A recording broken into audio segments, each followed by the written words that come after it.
Hello dear students, this is Ruchika Chugh. आज हम 10th class के कोऑर्डिनेट ज्योमेट्री के पार्ट 3 की तरफ बढ़ चुके हैं। हमने पिछले 2 वीडियो में कोऑर्डिनेट ज्योमेट्री का इंट्रोडक्शन क्लास 9 के रिकॉल के साथ, सेकंड पार्ट में हमने डिस्टेंस फॉर्मूला पढ़ा, स्पेशल केस के साथ भी पढ़ा।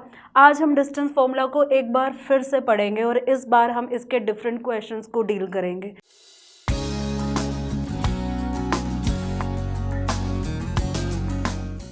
वो डिफरेंट क्वेश्चंस क्या है, वो हमारे कुछ डिफरेंट कैटेगरी के फॉर्म में हो सकते हैं। आप देख सकते हैं different problems related to distance formula.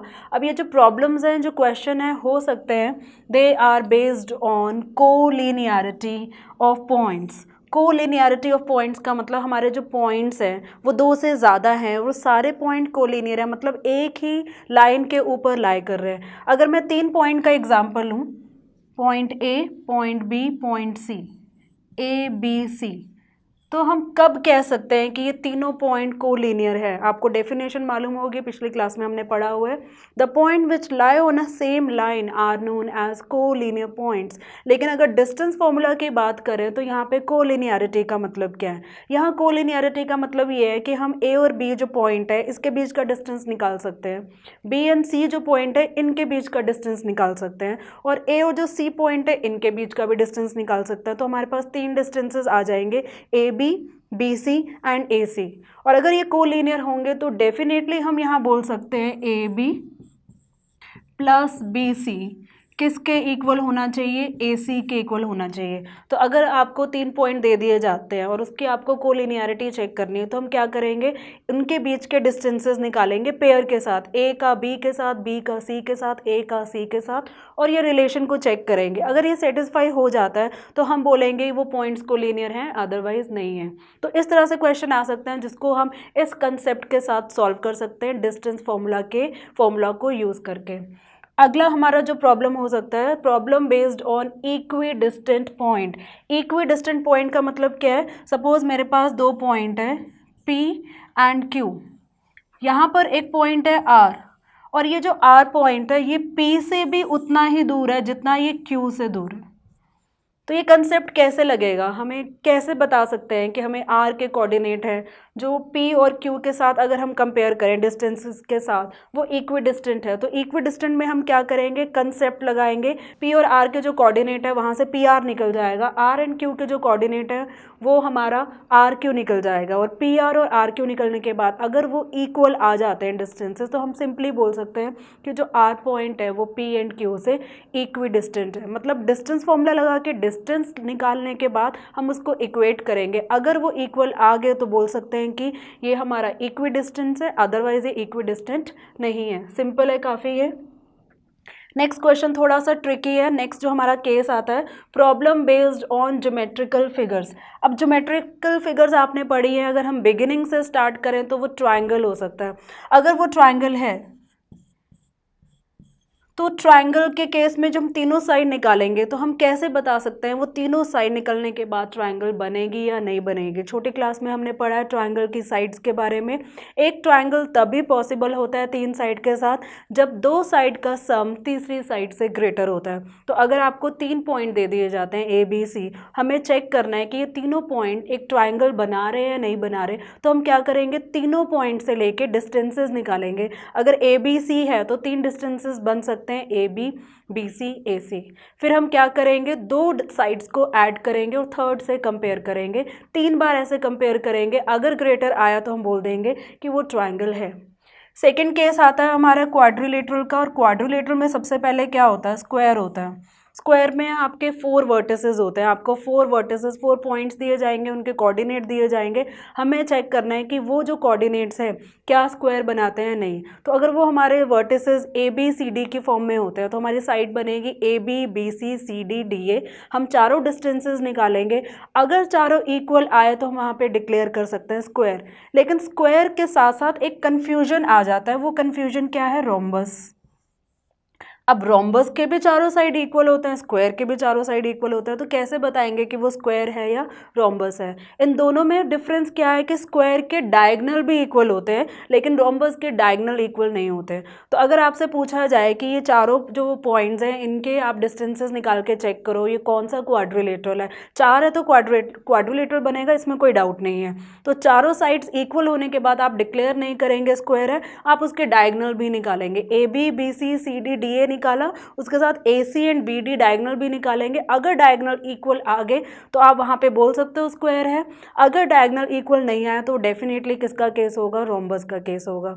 अगले केस में अगर मैं बात करूँ सी ये हो जाएगा। अगला केस में बात करूँ डी में पैरेललोग्राम की हम बात करते हैं। पैरेललोग्राम क्या होता है? ऑपोजिट साइड्स इक्वल होती है, लेकिन ऑपोजिट साइड्स तो रेक्टेंगल की भी इक्वल होती है। तो अगर हम ये साइड्स कैलकुलेट कर रहे हैं, अगर दो उसमें इक्वल आती हैं, आमने सामने की इक्वल आती है, या तो वो पैरेललोग्राम होगा या रेक्टेंगल होगा। तो अब यहाँ पे कन्फ्यूजन है कि उसको पैरेललोग्राम बोले या रेक्टेंगल बोले। पैरेललोग्राम के डायगनल्स इक्वल नहीं होंगे, रेक्टेंगल के डायगनल्स इक्वल होंगे। तो अगर आपके पास 4 पॉइंट दिए हैं, उनके कोऑर्डिनेट दिए हैं और उसमें 2 2 2 की इक्वालिटी आ रही है, तो वहाँ पर आप डायगनल निकाल के चेक करेंगे, डायगनल भी इक्वल आए तो बोल देंगे रेक्टेंगल, नहीं तो बोलेंगे हम कि वो क्या है? पैरेललोग्राम है। तो इस तरह से हम डिफरेंट फिगर्स की आइडेंटिफिकेशन कर सकते हैं। ट्रायंगल में हम एक और भी चीज़ आइडेंटिफाई कर सकते हैं कि अगर ट्रायंगल है, तीनों साइड्स हैं, तीनों की तीनों इक्वल आ जाती है तो हम क्या बोलेंगे? ये इक्विलेटरल ट्रायंगल है। 2 की इक्वालिटी आ जाती है तो हम क्या बोलेंगे? आइसोसेलेस ट्रायंगल है। और अगर ट्रायंगल पाइथागोरस थ्योरम को सेटिस्फाई करता है तो हम बोल देंगे राइट एंगल ट्रायंगल है। तो इस तरह से हमारे कुछ क्वेश्चंस आएंगे, वो आपको पॉइंट्स देंगे, उनके कोऑर्डिनेट देंगे और पूछेंगे ये कौन सी ज्योमेट्रिकल फिगर है और इसको किस तरह से हम नेम दे सकते हैं। तो इस तरह के हमारे 3 केसेस हैं जो इस चैप्टर में डिस्टेंस फॉर्मूला के ऊपर आ सकते हैं। तो चलिए कुछ क्वेश्चन हम स्टडी करते हैं इन तीनों केसेस के ऊपर ताकि हमारी कुछ अंडरस्टैंडिंग बेटर हो। जैसा कि आप देख सकते हैं हमारा example 1, check the points. 3 point यहाँ पे दिए हैं, A B C are collinear और नॉट। तो स्टार्ट करते हैं इसका सोल्यूशन। 3 पॉइंट्स हैं हमारे, ए 1, -1, बी है 5, 2 और सी है 9, 5। जैसा कि अभी हमने डिस्कस किया कि कोलिनियरिटी है या नहीं है, हम क्या करेंगे? ए और बी का डिस्टेंस निकालेंगे ए बी, बी और सी का डिस्टेंस निकालेंगे बी सी, ए और सी का डिस्टेंस निकालेंगे ए सी। अगर A B plus B C equal to A C आ जाता है तो मतलब कोलिनियर है, नहीं तो नहीं है। तो स्टार्ट करते हैं पहले ए बी के साथ।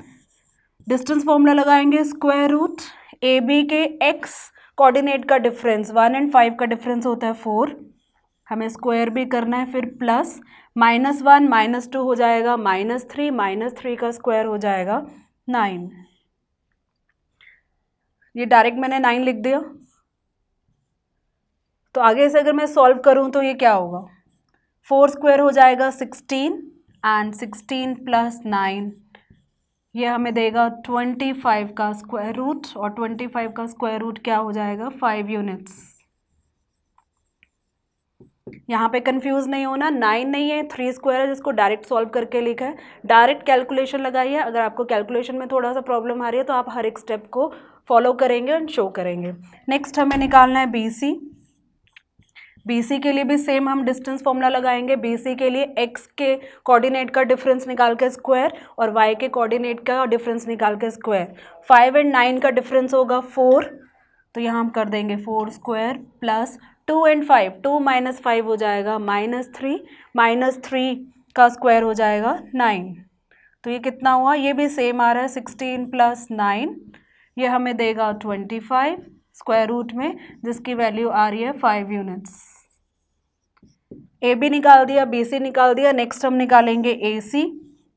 ए सी को फिर वही डिस्टेंस फॉर्मूला से ए एंड सी में एक्स कोऑर्डिनेट का डिफरेंस 1 और 9 का डिफरेंस हो जाएगा 8, 8 का स्क्वायर करेंगे 64 प्लस -1 और 5 का डिफरेंस, -1 - 5 हो जाता है -6, -6 का स्क्वायर करेंगे ये हो जाएगा 36।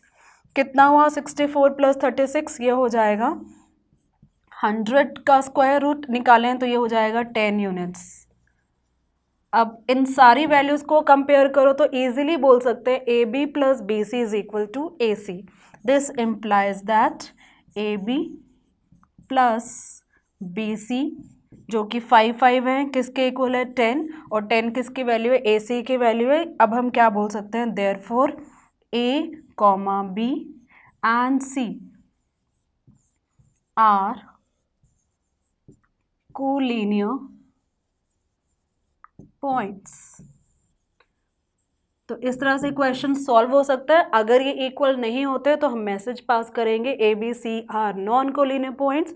क्योंकि इक्वालिटी शो हो रही है तो यहाँ पर हम बोल सकते हैं ये तीनों पॉइंट्स क्या हैं, कोलिनियर पॉइंट। तो ये हमारा केस 1 है जहाँ पे हमने कोलिनियरिटी चेक की है। सेकेंड केस के लिए हम एक क्वेश्चन देखते हैं नेक्स्ट।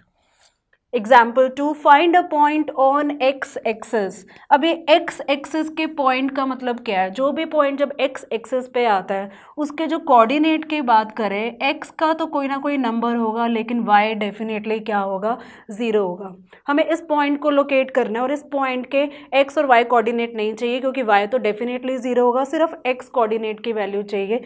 सिर्फ यहाँ पे एक्स का जो वैल्यू है हमें वो बताना है। Which is equidistant from a point. एक पॉइंट है जिसके कोऑर्डिनेट 7,6 है, दूसरा पॉइंट है जिसके कोऑर्डिनेट -3,4 है। यहाँ पे पॉइंट शो नहीं किया तो एज्यूम करेंगे उस पॉइंट को हम ले लेते हैं P और ये दोनों पॉइंट को ले लेते हैं Q एंड R। तो सॉल्यूशन स्टार्ट करते हैं। यहाँ पर हम लेट पॉइंट P जिसके कोऑर्डिनेट क्या है, क्योंकि वो एक्स एक्सिस पे है तो वो हो जाएगा x,0 लाई, क्योंकि यहाँ पे बोला है इक्वी डिस्टेंट तो हम बोलेंगे लाई बिटवीन 2 पॉइंट्स। वो 2 पॉइंट्स कौन से हैं, वो है, हम फर्स्ट पॉइंट ले लेते हैं Q जो कि है 7,6 एंड सेकेंड पॉइंट ले लेते हैं R जो कि है -3,4 which lie between 2 point Q and R with equal distance. ये इक्वल डिस्टेंस क्यों,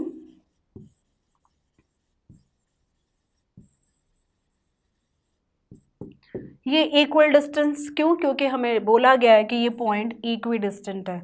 एक बार अगर हम इसका डायग्राम बनाएं, थोड़ा डायग्राम से क्लैरिटी ज़्यादा हो जाएगी। हमारे जो पॉइंट्स हैं वो इस तरह से Q एंड R 2 पॉइंट हैं, इनके बिल्कुल सेंटर में एक पॉइंट है P इक्वी डिस्टेंट, और ये जो P पॉइंट है ये एक्स एक्सिस के ऊपर है।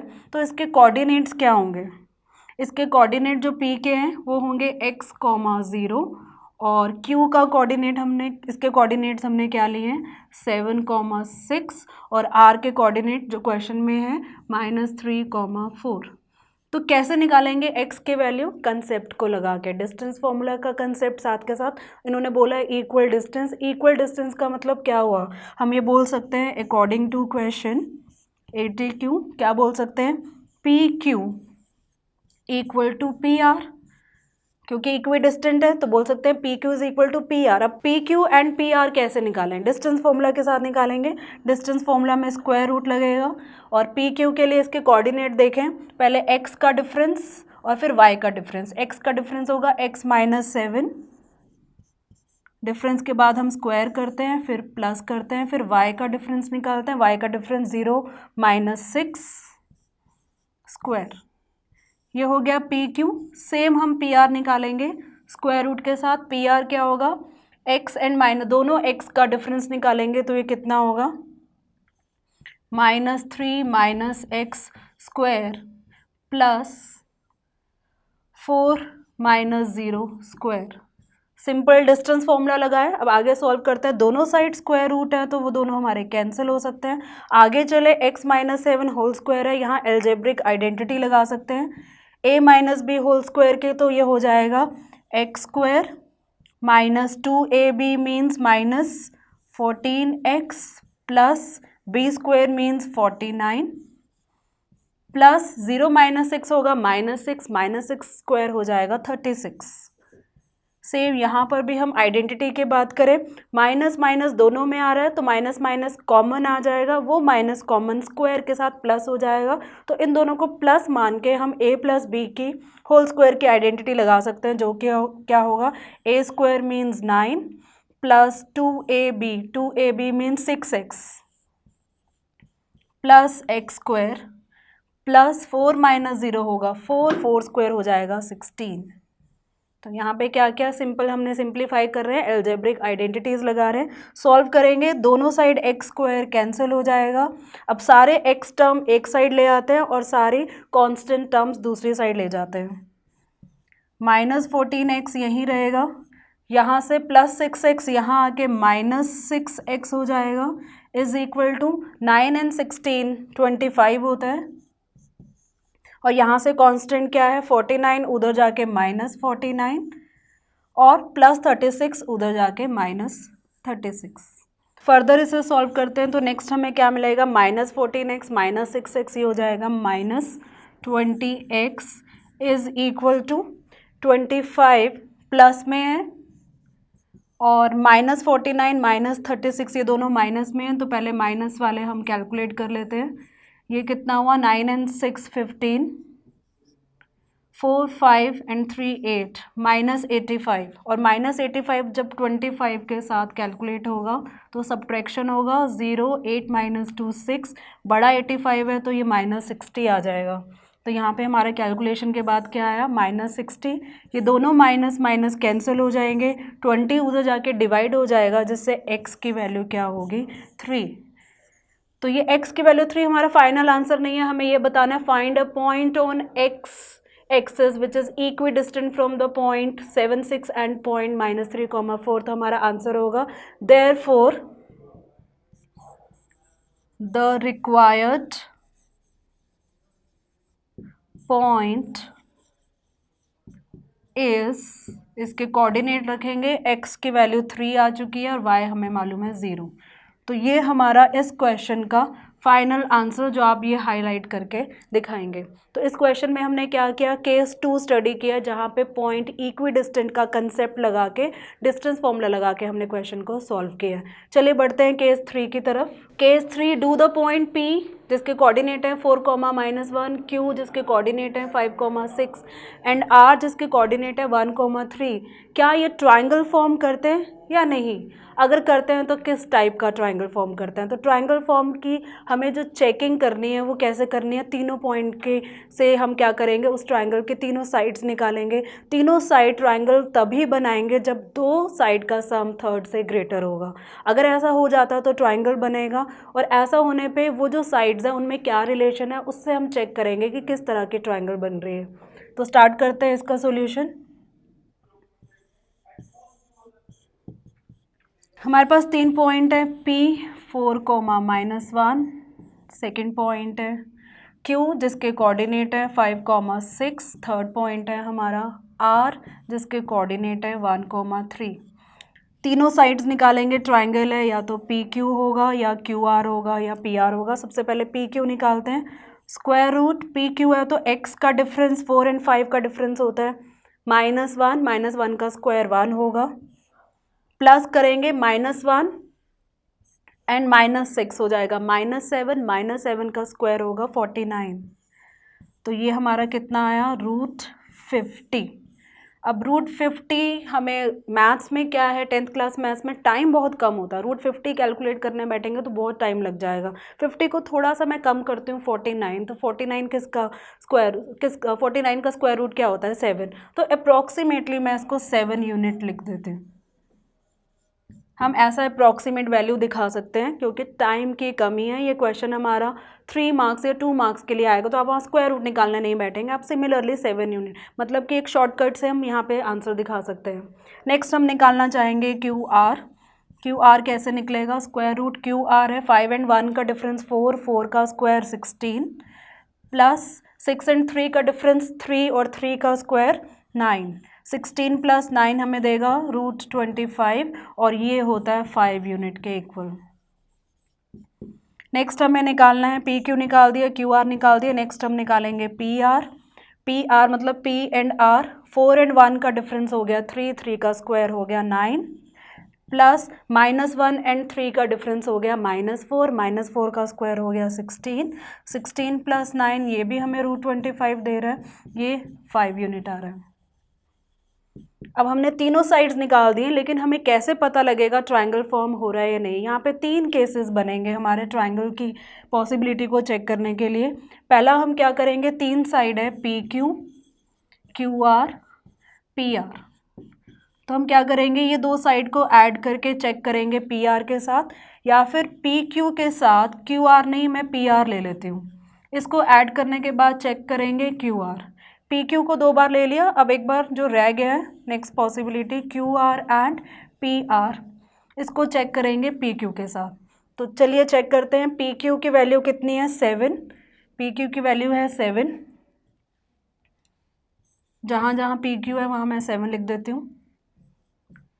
क्यू आर की वैल्यू कितनी है 5, क्यू आर की वैल्यू है 5 और पी आर की वैल्यू भी थी 5। तो चेक करते हैं क्या रिलेशन है, 7 + 5 12, क्या वो पी आर से बड़ा है, यस बड़ा है। 7 + 5 12, क्या वो क्यू आर से बड़ा है, यस बड़ा है। क्या 5 + 5 10 7 से बड़ा है, बड़ा है। तो अगर ये सारे केसेस हमारे ग्रेटर आ रहे हैं तो यहाँ पे हम बोल सकते हैं दिस इम्प्लाइज दैट, कौन कौन से पॉइंट्स थे, P Q R, P comma Q and R the points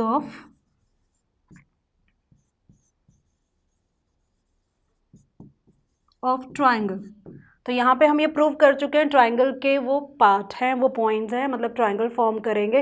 लेकिन किस तरह का ट्राइंगल फॉर्म करेंगे आप देख सकते हैं, तीनों साइड जब हमने निकाली तो एक साइड 7 आई, दूसरी 5 आई, तीसरी भी 5 आई, तो किस तरह का ट्राइंगल है ये ट्राइंगल आप देख सकते हैं, दो साइड की इक्वालिटी का मतलब ये आइसोसेलेस ट्राइंगल है। तो यहाँ पर हम बोल सकते हैं the triangle so formed is an, कौन सा, आइसोसेलेस ट्राइंगल। तो इसी तरह से हम ज्योमेट्रिकल फिगर आइडेंटिफाई कर सकते हैं उनकी प्रॉपर्टी के अकॉर्डिंगली। आपका ट्राइंगल का क्वेश्चन आ सकता है, क्वाड्रिलेटरल का क्वेश्चन आ सकता है, या कोई और क्वेश्चन आ सकता है, आपको उसकी प्रॉपर्टीज़ मालूम होनी चाहिए। वो प्रॉपर्टी हमने पहले डिस्कस की है, आप पीछे जाके पॉज करके वो प्रॉपर्टी देख के रिलेट करके कोई भी क्वेश्चन किसी भी तरह से सॉल्व कर सकते हैं। तो ये था हमारा डिस्टेंस फॉर्मूला 3 डिफरेंट केसेस के साथ। अगले वीडियो में हम पढ़ेंगे 10th क्लास का कोऑर्डिनेट ज्योमेट्री का सेकंड फॉर्मूला जो कि है सेक्शन फॉर्मूला। तो उसके लिए आप पहले इसको रिवाइज करके इस कंसेप्ट को क्लियर करें, तब तक कीप रिवाइजिंग।